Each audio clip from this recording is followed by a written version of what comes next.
الأجازة أول ما بنسمع الكلمة دي بنفرح جدا، بس الحقيقة ساعات الأجازة بتعدي واحنا طالعين منها أكتر تعب وملل من أيام الدراسة أو الشغل. تعالي بقى أقولك إزاي تعملي تخطيط ذكي يخلي أجازتك ليكي ولولادك أجمل فترة في السنة، من غير توتر ومن غير زن ومن غير ضغط. بس يا ريت ما ننساش نحط لايك، ولو انت جديدة معايا في القناة يا ريت تشرفيني باشتراكك. ويلا بينا. أول خطوة، حددي الهدف من الأجازة. يعني اسألي نفسك، أنا عايزة إيه من الأجازة؟ راحة ولا ترفيه ولا تعزيز العبادة ولا تقوية علاقتي بولادي ولا تحسين مهارات؟ لأن كل هدف من دول وليه ترتيب خاص، واختيارك ليه بيحدد باقي الخطة هتمشي إزاي. تاني خطوة، اعملي جدول بسيط. مش لازم الجدول يكون عسكري، لا، جدول مرن وفيه مساحة للراحة. اعملي جدول أسبوعي يكون فيه وقت للعب والخروج، وقت للعبادة والقرآن، وقت للتعليم الخفيف، وقت للأسرة، وقت لنفسك انت كمان ولو ساعة في اليوم. تالت خطوة، لازم يكون عندي روتين صباحي منظم. يعني ايه؟ يعني مثلا أبدأ يومي من صلاة الفجر، أصلي الفجر، أقول الأذكار، دعاء، بعد كده بقرأ وردي من القرآن. بعد كده بقى ببدأ أمارس بقى نشاطاتي الصباحية.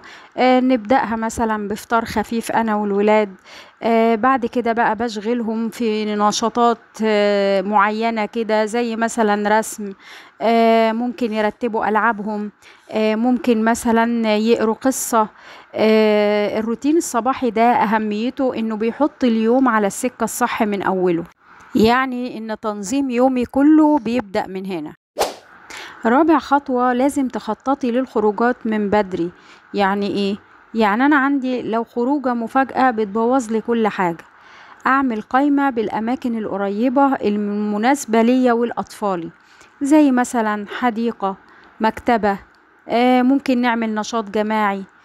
ولو يوم خروجه يبقى اليوم اللي بعده يفضل انه يكون هادي بقى في البيت علشان نستريح فيه، يوم للراحة بعد مثلا خروجه كانت فيها مشقة شوية، اتمشينا لعبنا كده، فاليوم اللي بعديه بنبقى بقى ايه، يكون هادي كده علشان نستريح فيه من عناء اليوم اللي قبل. خامس خطوة، ما تنسيش التطوير الروحي والفكري. الأجازة مش بس فسحة، لازم تستغل الوقت في ورد يومي من القرآن، تحدي حفظ قصار السور، أذكار الصباح والمساء، تعليم الطفل حديث بسيط كل أسبوع، إن أنا أعلمه يحفظ أذكار الصباح والمساء، مش بس يقراهم، لازم يكون حافظهم. أحفظه مثلا كل يوم ولو ذكر واحد بس، بحيث إن هو بيجي على آخر الأجازة حفظهم خلاص. الحاجات دي مهمة برضو يا جماعة، زيها زي الفسح وزي أي حاجة احنا بنعملها في الأجازة، لا تقل أهمية بل أكثرهم أهمية. وكمان شجعي ولادك على مهارة جديدة.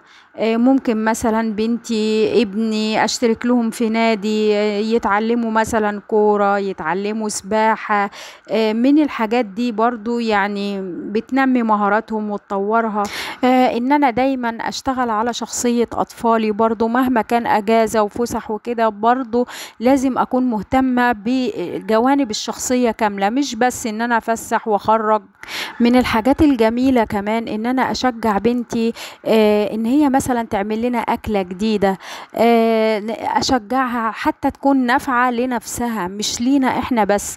لو هي في مكان لوحدها مثلا بعد كده هتبقى خلاص هي متعلمة تعمل الحاجات دي، مش محتاجة لحد.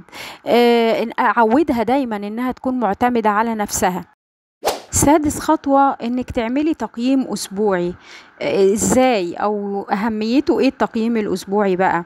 هتاخدي مثلا كل يوم جمعة ساعة لوحدك كده، اسألي نفسك فيها ايه الخطوة اللي ما كانتش حلوة وما كانتش المفروض تتعمل، ايه اللي اتلخبط، نكمل على ايه ونغير ايه. ده بيخلي طبعا الاجازة تكون فعالة اكتر، مش بس مجرد وقت بيعدي علينا وخلاص. فكري دايما ان الاجازة مش لازم تبقى مثالية، المهم تكون مريحة مفيدة ولطيفة. خلي نيتك انك تعملي حاجة اولا ترضي ربنا وتخلي بيتك اهدى واولادك اهدى ونفسيتك اريح. ابدأي بخطوة بسيطة وكل يوم زودي خطوة وهتلاقي الفرق كبير بإذن الله. ويا ريت لو تشاركوني برأيكم في التعليقات هيكون أفضل جدا. اللي عنده خطوة جديدة، خطوة فرقت معاه في الأجازة، يا ريت نفيد بعض، لأن احنا كلنا في الأول وفي الآخر نتعلم من بعض. فاللي عنده خطوة يعني كانت مفيدة وفرقت معاه في حاجة فيا ريت يقولها نستفيد بيها برضو. ويا ريت لو الفيديو عجبكم ما تنسوش تدعمونا باللايك والاشتراك في القناة. وفي نهاية الفيديو أحب أشكركم وأقول لكم انتظرونا في الفيديو الجاي. مع السلامة.